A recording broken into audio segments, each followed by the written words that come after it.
All right, what's up, guys? This is going to be my attempt at making a meet recap video for the Reach Rumble that occurred this past weekend. So today, I think it's Friday. It's been about 6 days since the meet. So I've had some time to kind of gather my thoughts, travel back home, get a little bit healthier. I'm still not I'm not fully recovered from the trip. Hard to say exactly. Just being in a airplane with a lot of people, obviously there's the COVID and whatnot out there. I don't know if I'm even allowed to say that on YouTube anymore, but yeah, there's a lot of virus, there's a lot of stuff out there. You can get sick. We were up in Utah around like 6,000 feet elevation. Obviously here, I'm in Tallahassee. It's raining. I don't know if you can see a big hurricane hit Louisiana a few days ago, Francine, I guess. So we've just been getting a lot of residual rain, but we're at sea level here in Tallahassee, Florida, pretty close to it, maybe a few hundred feet up, but probably not. Probably like we're right at sea level. So being up there in the mountains, even though it's only like a mile or so up, they say the air is thinner, I don't know. But allegedly it's harder to breathe. Definitely got some kind of sinus thing going on, but also going and competing. I didn't sleep for one of those nights. Every time I get on an airplane, I do usually sleep if it's more than like a 2-hour flight, but it's obviously very terrible sleep. I'm just kind of sleeping to get to my next destination, kind of just like rinse the time, make that time just go by as fast as possible by not being conscious. So let's just start out, I guess, when we left. We left on Thursday. I left here around 5 or 6 o'clock in the morning. Go to the airport. Flight takes off around 8:45 or so. Takes me up to Atlanta. Tallahassee's a small airport, so took me up to Atlanta. I was there for maybe 2 hours, and then I had a 4-hour flight to Utah. We landed in Utah around 2 p.m. Richie from Reach picks us up. Huge that he was able to pick us up because the man himself. Because we would have had to Uber like a whole hour to Provo if he was not there. So that was a huge blessing. Got to meet Dave Richardson. As soon as I landed, he landed like 20, 30 minutes later. We picked him up. We drove to the venue, checked out the venue in Provo, Utah. Utah was absolutely beautiful. It was very refreshing to get out of the heat, to just get out of the heat and humidity of Florida, kind of cool off a little bit. After we were there for about 2 days, it was so sunny and hot, it almost felt like I was back in Florida, but obviously just not quite as humid. So it was a nice, refreshing break from the weather of Florida, the stiflingness. So Thursday, pretty much just travel day. I did try not to eat too much because weigh-ins are on Friday. So I wasn't really trying to cut weight or anything, but obviously I didn't want to be above 275 or just be any bigger than I needed to be competitive, because obviously this meet is a total only meet, so my body weight almost doesn't matter, but I still wanted to be within the 125 kilo weight class. So I ended up weighing 123.2 kilos, I believe. And I think I was like 0.1 or 0.2 kilos above Dave Richardson, who honestly in my eyes had the best performance of the meet. I think he's a very, very, very, very talented lifter, one of the best of all time. It was a privilege to get to lift with him, just to kind of see the way he handles himself, the way he carries himself, his process. Definitely someone I look forward to competing with again. Obviously, I didn't pose much of a threat for him this time, but I do think that a fully formed Shane Hunt could be a threat to Dave for sure. We're about the same body weight. We have very similar lifts on. Really, he beats me on every lift. But I'm not too far behind him really on any lift, but he does have me by a bit on deadlift and by a bit on squat too. And we bench about the same. So definitely have some work to do to be more competitive. Just lights that fire under me even more. So like I was saying, weighed in at like 123 kilos, which is 271 pounds. Set my openers at 320, 220, and 350. So that's 705, 485, and 771. So definitely not super heavy openers. I think my last 3 or 4 meets have opened with a 705 squat. 705 has been a pretty standard opener for me for a very long time, because my squat has not made much progress in a very long time. So if you guys don't know, I have squatted 800 pounds almost 2 years ago.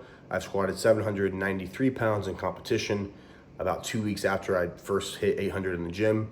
And during that prep, I was looking to squat about 815 to 826.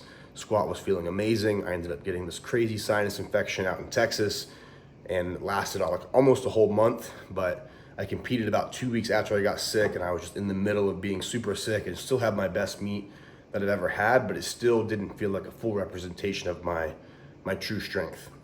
So got a super rambly there, sorry about that. Like I said, openers were set at 320, 220, and 350. Now the meet didn't start until 5 o'clock on Saturday. So 5 p.m., we kind of wake up and we have a long time, like what to do, right? Not my issue because I don't sleep well. So I barely slept the night before, not really because of any kind of sleep issue I was having, just because of the circumstances of where I was staying. I wasn't able to sleep hardly at all, maybe like 2 hours. So we go out to breakfast, we come back, it's like 11:30, and I take a 3-hour nap. I know that if I don't, I'm gonna be super tired. So I go to sleep from about 11:30 to 2:30. So 2:30 I wake up, meet's gonna start in about 2.5 hours. I'm super out of it, I'm like groggy, I'm disoriented, but at least I know I got some sleep in, so I know that in a few hours I should feel pretty good. And obviously my endurance should be better throughout the day versus having not slept at all. So I take a cold shower, I eat some food, I get ready. I take a little bit of caffeine, but I really don't even think I hardly took any caffeine that whole day, just because I was already a bit nervous with just the pace of the meet, everything. So you gotta think this meet only had 12 lifters, I believe. So basically we run a flight and then we start a 20-minute timer and then we start bench. So the amount of time you have to warm up is, and the amount of time in between lifts, in between disciplines, is very, very short. Normally the most meets I've done have lasted anywhere between 6 and 8 hours. This meet lasted 2.5 hours and it was over. So I was a little bit rushed on squat, my own fault. I just didn't warm up fast enough. I ended up warming up to 606 pounds, which I had planned to take 650, just so I could have even jumps on all my attempts on the platform. From last warm up to all my attempts on the platform have even about 20 kilo-ish jumps. Wasn't able to do it, so I had to take a 50 kilo jump from 45 kilo from 275 up to 320, which is like a 99 pound jump, which is not ideal, but I've done it plenty of times, so I knew I'd be fine. Opener did not move well. 705 felt super heavy, felt like I just didn't know how to squat, didn't know how to brace. I immediately knew that 1,000 kilos was not on the table that day. I lowered my second attempt from the 342.5 that I wanted, that I thought would be a pretty comfortable and easy second, to 340, and it was RPE 10. I literally barely did the rep, barely got it. Felt like I unracked the squat and I'm just like swimming. Like I feel like I have no tension, no stability. I'm just out there just moving with the weight just on me. Didn't feel like the weight was like part of me, nothing. I mean, not to make a bunch of excuses, but I felt like I had never even done a squat that day, and hard to say exactly what that was.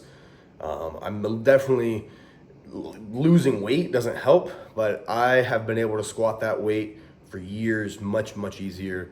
And I've gotten to this point now with my quad where I'm not making any progress and I am fed up with the lack of progress, and I'm not exactly sure what I'm gonna do, but I'm gonna have to do something because I'm just spinning my wheels going nowhere.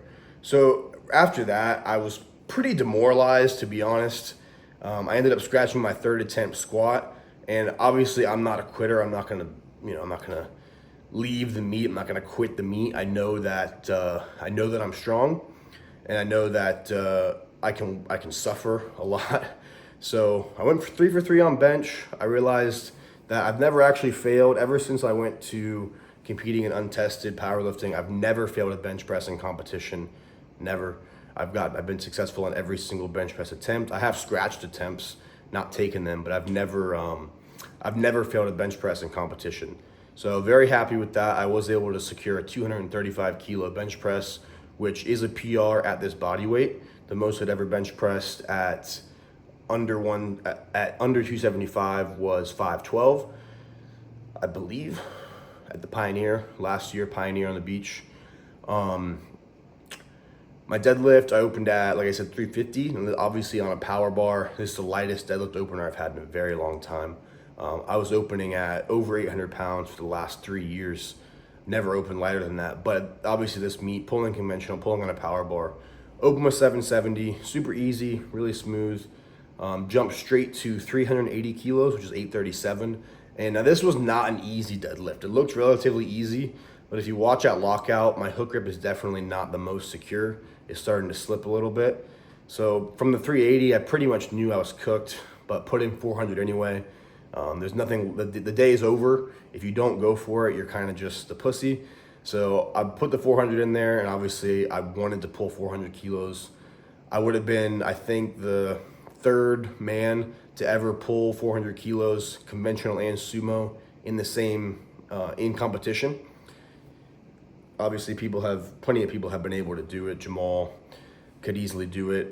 Plenty of guys could do it, but no one besides, I'm pretty sure, Andre Milanichev and Ed Cohn have actually pulled 880 plus pounds both ways in different competitions. So that would have been really cool to be able to fulfill that. I've wanted to do that for a long time. I failed 400 kilo plus deadlift conventional 4 times now in competition. So it's definitely something that I want very badly. But overall, I have to really just commend everyone from Ireland, the whole abs team, everybody from Reach, really just everybody that came out, volunteered, spotted, loaded, just spectated, cheered us on, because an event like this, having never been done before, having no precedent, you really don't know what's going to happen. And we kind of all relied on each other to actually show up and make it happen. Because if a few of us just didn't show up, the event wouldn't have been what it was. It kind of took all of us actually showing up to be what it was. And over the course of the 8 months or whatever the meet had been announced, so many people kind of came and went that were on the roster, then off the roster. So the closer and closer we got, I almost felt like compelled to go just to see it through, because I really do believe in what abs is doing. I think that the power bar is just a much more digestible way for a lot of people to view strength. I think the specialty bars are kind of circus tricks. I'm not a fan of them. I'm not a fan of squat bars. I'm not a fan of knee wraps. I'm not a fan of monolifts. I never have been. I'm a purist. I like strength, but I like to see strength displayed in the hard. I want to see you do it in the hardest way. I don't want to make it easier on yourself at all. Making it easier on yourself doesn't. It just doesn't really. It doesn't do much for me. I want to see it. I want to see it done in the hardest way. So, love it or hate it, a lot of people don't like that. A lot of people love their sumo deadlifts, no deadlift bars, and their crazy super high squats out of a monolift with knee wraps. I think all that stuff is super lame. I'm a fan of pure strength, true strength. So that's my day, guys. I ended up heading back from Utah. That's my meet recap. I'm not the best at these. I normally don't even do meet recaps, but super happy with the meet overall. I only totaled 2105, which I've totaled more than that 3 or 4 or 5 times. So I've totaled more than that plenty of times. It's not a PR, but I felt like I was part of something that I believed in, and I wanted to be there. So despite me not being as strong as I wanted to be, I'm glad I went. And I do think that in the future, it will pave the way for what untested powerlifting can and should be in the next 10, 20 years. Because obviously the sport's only going to continue to grow. And if we don't dictate in which direction it grows, it'll just keep going down the same path it's been going down, which honestly, most people are not interested in seeing. It's not pretty. So thank you guys for watching. I will see you in the next video. We're back to training. I'm going to figure this leg out. And I'm excited because I haven't been excited in a while, but I'm actually going to implement some new changes, and I'm excited to see what happens. I'm going to start losing some weight. I'm going to fix this quad. I'm going to acquire a Kabuki deadlift bar, which I know I just talked about, the specialty bars. And I'm going to deadlift 1,000 pounds, most likely within the next year. So stay tuned. I love you guys. I'll see you in the next video. And just keep fucking it up, boys.